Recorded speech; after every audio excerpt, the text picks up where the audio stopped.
I just don't see the point of escaping into nature and going there to watch Real Housewives of Atlanta.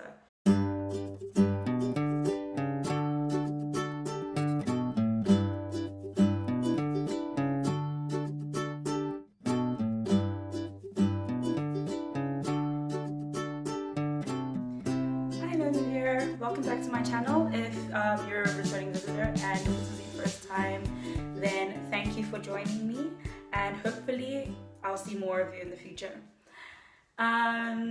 Apologies for the poor lighting today. I don't have my usual setup, so I'm using natural daylight and it's already 4 o'clock, so the sun is on its way down. I'm continuing my series about frequently asked questions with regards to living in Norway. In the last video, I talked about being an exotic curiosity in Norway, or specifically in Bergen. Part 1 was about cold, dark winters in Norway. Also, don't forget to check out my previous video series about misery and joy in Norway. Found a lot of people could relate to that one, so that might be a fun one for you to check out as well. Link below in the description box. So today's FAQ is what's up with Norwegians and cabins? Actually, I have a pretty short answer to that. Cabins are great. And that's what's up with Norwegians and cabins. Cabin life is, or cabin culture is a very big part of Norwegian leisure and generally speaking. Being outdoors is an enormous part of Norwegian lifestyle. So it's not unusual for Norwegians to go away to the cabin for a weekend. Of course, you get cabins up in the mountains, you get cabins down by the sea. So obviously now in the middle of winter, many people are going up to their mountain cabins to get some snow, just to get away from the city. Log cabins actually have their roots in Scandinavia. So basically, the Scandinavians came up with the whole thing, which makes sense. And I guess that's why it's such an ingrained part of the culture. Okay, so they come in all sorts of different shapes and sizes. I've only been to company cabins, and those are basically like houses or apartments, but in a cabin shape from the outside. So they come, you know, with electricity and hot water and all the utilities that make life comfortable. But many cabins are truly true rustic cabins. I guess this is what cabins are like. No electricity, no hot water. It's just 4 walls and a roof out somewhere beautiful. But it's like the very, very basics of what a person needs. So it's more like roughing it a little bit. I haven't been to one of those, but many of the cabins are like up a mountain, so you have to park the car somewhere and then hike 2 hours to get to the cabin, or ride a snowmobile to get to the cabin. That's true tranquility. I haven't reached that level. This whole thing of sleeping on the floor, on the ground, not even the floor, the ground outside with the insects and the things and the crawling and the it's not a thing that I particularly think I will find great joy in. So I'm gonna show some pictures now of a cabin trip that I went on last March with some uni friends who came over to Bergen to visit me. We went to Gjermundshavn. So what is so great about cabins? I think the whole thing about the cabin is it's supposed to be an escape from your everyday. The other thing is that Norway is just a naturally beautiful country. This country has so much natural beauty. If you're someone who appreciates nature, or even if you're not really big on going out and doing things in nature, but you can appreciate natural beauty, I think it's difficult not to be touched by Norway's like landscapes, and it's just so scenic. In a previous video that I did with Hash, when she came to visit and we went to Rosendal and we took a ferry there, one of us had mentioned that, you know, you almost get overwhelmed and desensitized to the beauty of nature. Yeah, so basically nature is so accessible that it just becomes part of your everyday life and you take it for granted. But to really be in it, you have to just leave the city. You just go somewhere a little bit remote and it's overwhelming.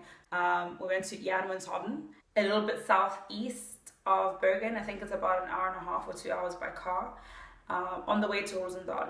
And the cabins there are sitting right on the edge of a lake. and straight across the lake you just see these beautiful mountaintops. When we were there, we were just really lucky. I'm always complaining about the weather in Bergen. And every time I have visitors, it's just sunny and beautiful outside. So I'm beginning to feel like people think I'm exaggerating or lying. It was beautiful spring weather. It was really cold, but it was just gorgeous and sunny outside. It didn't rain the entire weekend. We went for a walk through the forest. I think there's some shots from my intro video actually. You know, the water was absolutely dead still, and it was just looking at a mirror, and it was just quiet. So we discovered a shoe, and then a Wellington. What happened in this place? So there's a child missing in Denmark.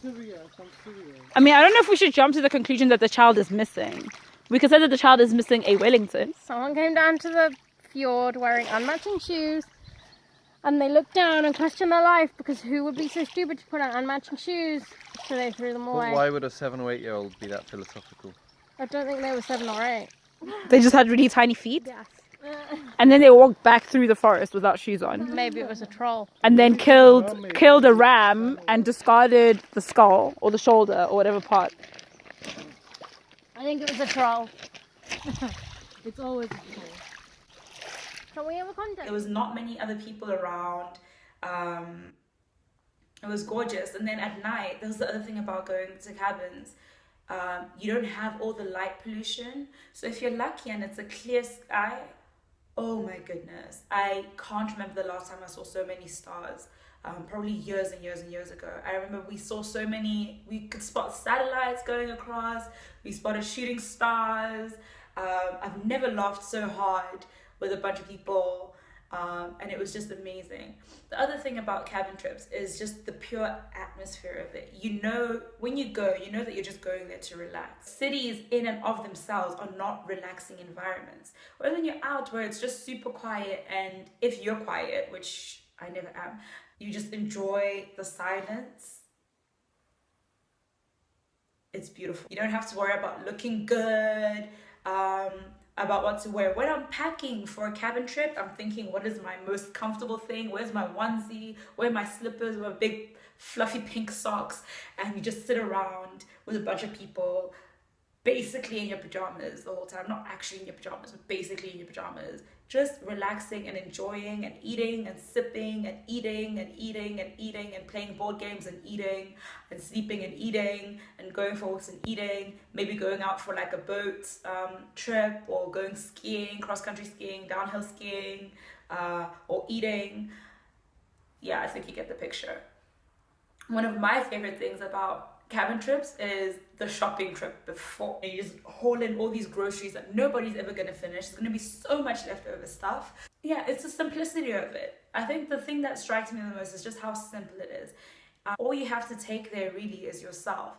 All you have to do is bring yourself and be there. Just go with the flow, really. It reminds me of times when like we were at home and I was younger, and maybe the electricity would go out and we'd be forced to all sit and talk to each other and bond over candlelight or in front of the fireplace.